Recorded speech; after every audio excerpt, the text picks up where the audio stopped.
Let's see, ये जो carbon है C, अगर मैं इसको थोड़ा सा बेंड कर दूं so it become 6। So carbon का एटॉमिक नंबर कितना होता है 6। तो यहाँ से हम कार्बन का हमेशा एटॉमिक नंबर याद कर सकते हैं। अगर कार्बन का थोड़ा सा बेंड करें सो इट बिकम 6, तो ये कार्बन का एटॉमिक नंबर है। अगर हम नेक्स्ट की बात करें नाइट्रोजन को, अगर हम नाइट्रोजन को जो N है इसको हम इसको फ्लिप करके लिखें या फिर इसको इन्वर्टेड करके लिखें तो ये कुछ इस तरह से बन जाएगा। और इसके हाफ पोर्शन को देखें तो ये 7 की तरह दिखेगा। कुछ इसके 75% इसके पार्ट को अगर देखें तो ये 7 की तरह दिखता है। तो दिस विल ऑल्सो बिकम 7, जो कि नाइट्रोजन का एटॉमिक नंबर है। हेलो स्टूडेंट्स, तो आज हम केमिस्ट्री सेक्शन के उस टॉपिक के बारे में बात करने जा रहे हैं जिसमें कि हमें 20 एलिमेंट्स के बारे में पढ़ने की बहुत इम्पोर्टेंस होती है, ज़रूरत होती है। बिकॉज ये जो 20 एलिमेंट्स है हमारे ऑलमोस्ट केमिस्ट्री चैप्टर के हर टॉपिक के लिए बहुत ही इम्पोर्टेंट होती है।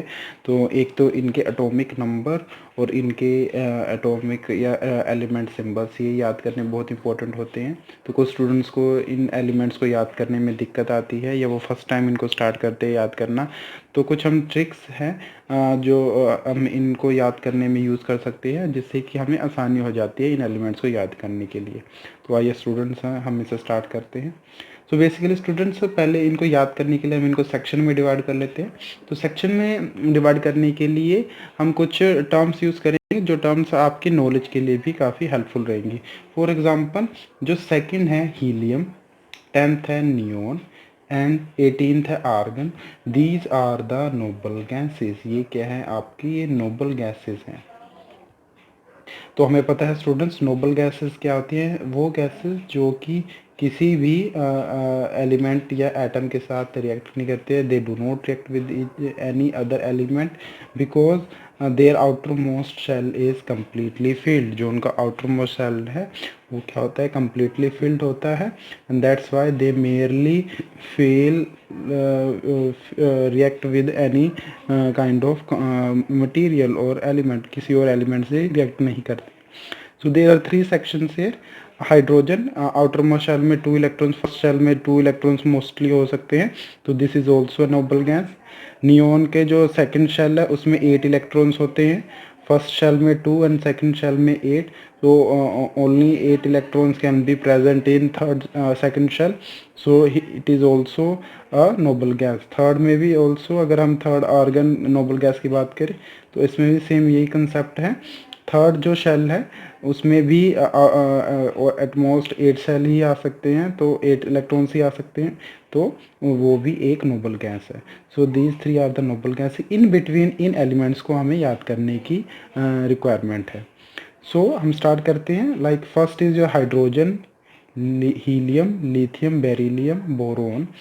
अगर हम इन 3 एलिमेंट्स की बात करें स्टूडेंट्स 6, 7, 8, तो ये one of the most important जो एलिमेंट्स है हमारी केमिस्ट्री में, one of the most important element इन्हें माना जा सकता है। Carbon, nitrogen and oxygen. अगर हम इन्हें याद करें तो इन्हें याद करने का तरीका कैसे है स्टूडेंट्स, लेट्स सी, ये जो कार्बन है C, अगर मैं इसको थोड़ा सा बेंड कर दूं so it become 6। So carbon का एटॉमिक नंबर कितना होता है 6। तो यहाँ से हम कार्बन का हमेशा एटॉमिक नंबर याद कर सकते हैं। अगर कार्बन का थोड़ा सा बेंड करें सो इट बिकम 6, तो ये कार्बन का एटॉमिक नंबर है। अगर हम नेक्स्ट की बात करें नाइट्रोजन को, अगर हम नाइट्रोजन को जो N है इसको हम इसको फ्लिप करके लिखें या फिर इसको इन्वर्टेड करके लिखें तो ये कुछ इस तरह से बन जाएगा। और इसके हाफ पोर्शन को देखें तो ये 7 की तरह दिखेगा। कुछ इसके 75% इसके पार्ट को अगर देखें तो ये 7 की तरह दिखता है। तो दिस विल ऑल्सो बिकम 7, जो कि नाइट्रोजन का एटॉमिक नंबर है। उसके बाद अगर हम ऑक्सीजन की बात करें सो ऑक्सीजन ओ की फॉर्म में इसको लिखा जाता है, सिंबल की फॉर्म में। अगर हम 2 O को एक दूसरे के ऊपर लिखें सो इट बिकम्स 8, तो ये 8 की फॉर्म में बन जाता है और this is the atomic number of oxygen. So 6, 7 and 8, इससे हमें कार्बन, नाइट्रोजन और ऑक्सीजन का एटॉमिक नंबर याद हो जाता है। नेक्स्ट अगर हम फ्लोरीन के बारे में बात करें स्टूडेंट्स, तो हमेशा याद रखना ये fluorine is the most electronegative element. ये सबसे ज़्यादा जिसको हम बोल सकते हैं इलेक्ट्रॉन का भूखा होता है। इसको इलेक्ट्रॉन की बहुत ज़्यादा रिक्वायरमेंट होती है। ये किसी को भी अपना इलेक्ट्रॉन्स नहीं देता, सिर्फ इलेक्ट्रॉन्स लेता ही है।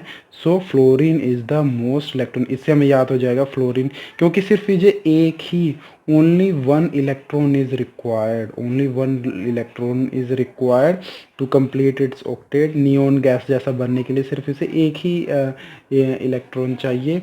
तो ये क्या है आपका वो जो फ्लोरीन है, इसलिए मोस्ट इलेक्ट्रोनेगेटिव एलिमेंट है। तो इसमें और इसका साइज़ भी स्मॉल है, इसीलिए ये जल्दी किसी को भी इलेक्ट्रॉन देता नहीं है, सिर्फ इलेक्ट्रॉन लेता ही है। अगर हम फ्लोरीन की बात करें तो फ्लोरीन का जो F है इसको हम फ्लिप करके लिखें। सो स्टूडेंट्स जो F है, F को अगर हम फ्लिप करके उसको फ्लिप कर दे, उल्टा कर दे और उसको 9 बना, उसको ऐसे राउंड कर शेप में कर दे, सो इट बिकम्स 9। तो जो फ्लोरीन का एटॉमिक नंबर कितना होता है 9।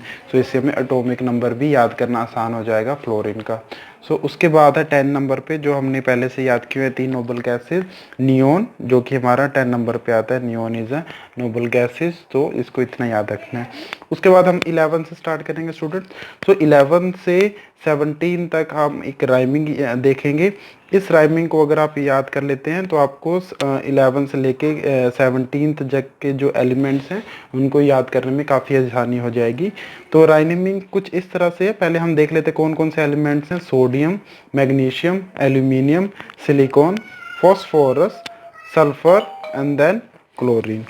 अगर हम इसको उनको स्टार्ट करें याद करने के लिए तो कैसे स्टार्ट करेंगे, तो एक राइमिंग है ना मांग अलग से पापा से कार। सो ना मांग अलग से पापा से कार। सो इसको अगर हम देखें ना से, तो ना से आपका सोडियम एलिमेंट का जो है सिंबल बन जाता है ना। मांग में से अगर हम एम फर्स्ट वर्ड को और लास्ट वर्ड को उठाएं जी को, सो ये बन जाता है मांग, एम जी बन जाता है ये आपका। तो इससे मैग्नीशियम बन जाएगा। अलग अलग का जो ए एल है, फर्स्ट ए एल है, अगर हम ए एल को देखें तो ये आपका एल्यूमिनियम जो कि 13th एलिमेंट आपका बन जाता है। उसके बाद सिलिकॉन से, अलग से के बाद जो सी ई है, एस ई है, इसको एस आई के फॉर्म में आपको कन्वर्ट करना है, तो ये आपका बन जाएगा सिलिकॉन 14th एलिमेंट। उसके बाद पापा का पी जो है दैट बिकम्स फॉस्फोरस, तो वो आपका फॉस्फोरस बन जाता है पी।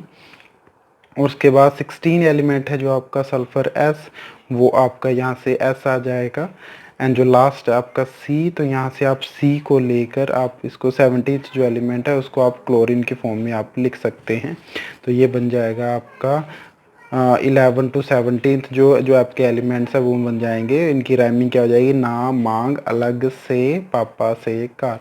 सो अब स्टूडेंट्स अगर मैं बोलूँ कि 13th एलिमेंट का नाम बताइए आप और उसका एटॉमिक नंबर बताइए, सो आप कह सकते हैं ना मांग अलग। ओके, अलग है तो ए एल मीन्स एल्यूमिनियम, सो वो आपका क्या हो जाएगा, एल्यूमिनियम हो जाएगा।